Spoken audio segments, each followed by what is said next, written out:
मनपा की टैक्स वसूली में बरती जा रही सख्ती। टैक्स बकायेदारों के एक ही दिन में तोड़े 100 घरेलू नल कनेक्शंस। जल्द ही जगह जगह बकायेदारों के नाम झलकेंगे बैनरों पर।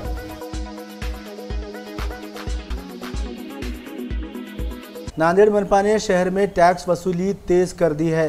बिल कलेक्टरों के साथ ही मनपा मुख्यालय और सभी क्षेत्रीय कार्यालयों के लगभग सभी कर्मचारियों को मनपा आयुक्त डॉक्टर महेश कुमार डोईफोड़े ने रोजाना दोपहर तक टैक्स वसूली के काम पर लगाया है। साथ ही ड्रेनेज और नल कनेक्शन तोड़ने के आदेश भी दिए गए हैं।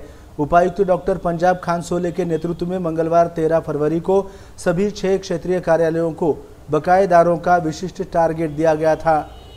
उसे पूरा करते हुए शहर में एक ही दिन में 100 नल कनेक्शंस तोड़कर बकायेदारों को टैक्स भरने को सूचित किया गया। इन 100 नल कनेक्शन धारकों पर करीबन 1 करोड़ रुपयों की बकाया राशि है। जो नागरिक मनपा का पानी और प्रॉपर्टी टैक्स भुगतान नहीं करेंगे, ऐसे बकायेदारों के नाम शहर के सभी क्षेत्रीय कार्यालयों के अंतर्गत सार्वजनिक स्थानों पर, नुक्कड़ चौराहों पर, बैनर्स पर दर्शाए जाएंगे। ऐसा इशारा उपायुक्त डॉक्टर पंजाब खान सोले ने MCN हिंदी न्यूज के माध्यम से दिया है। आपणा सर्वांना ज्ञातच आहे की महापालिकेची विशेष कर वसुली मोहीम ही चालू आहे। आमच्या महापालिकेमध्ये मालमत्ता कर आणि पाणी कराचे थकबाकीदार भरपूर राहिलेले आहेत आणि त्यांच्याकडून वसुली करण्याचं प्रस्तावित आहे। यापूर्वी आपण विविध योजना सुद्धा कार्यान्वित केल्या होत्या। नागरिकांना वेळ देण्यासाठी, टॅक्स भरण्यासाठी वेळ सुद्धा दिला होता। परंतु ते एवढे सर्व प्रयत्न करूनही काही नागरिक त्या थकबाकी टॅक्स भरण्यासाठी प्रतिसाद देत नसल्या कारणाने आम्ही सक्तीच्या मोहिमा शहरामध्ये राबवत आहोत। त्या दृष्टीने कालच्या मंगळवारी एका दिवशी 100 घरांचं नळ तोडणीचं नियोजन आम्ही केलं होतं। सर्व 6 क्षेत्रीय कार्यालयांतर्गत ही योजना राबविण्यात येत होती। त्या दृष्टीने सर्व क्षेत्रीय कार्यालयांना जे काही टार्गेट दिलेलं होतं त्यांनी ते टार्गेट पूर्ण केलेले आहे आणि एका दिवशी 100 घरांची नळ तोडणी केलेली आहे, ज्यामधून की आम्हाला अंदाजे 1 कोटी रुपयांचं उत्पन्न पाणीपट्टीच्या बाबतीतलं मिळण्याची अपेक्षा आहे। महापालिकेची आर्थिक परिस्थितीचा विचार करताच आम्ही या मोहिमा ज्या आहेत त्या विचारात घेत आहोत।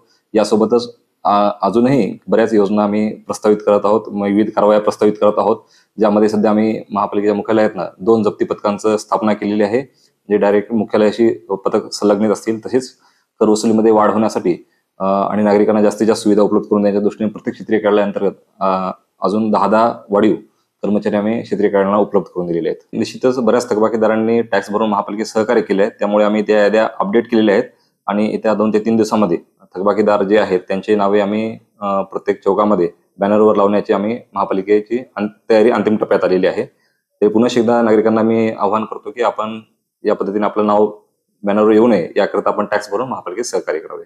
त्या क्षेत्रीय कार्यालयांतर्गत जे थकबाकीदार आहेत त्यांचं त्या क्षेत्रीय कार्यालयामधील प्रमुख चौक, प्रमुख ठिकाणं या ठिकाणी आम्ही बॅनर लावण्याची विचाराधीन आहोत। नागरिकांना महापालिकेच्या वतीनं एवढंच आवाहन करतोय की महापालिका आपणास वारंवार विविध योजनांच्या बाबतीमधनं, विविध सूटच्या माध्यमातून आपणास आवाहन करत आहे की महापालिकेचा टॅक्स वेळेवर भरावा।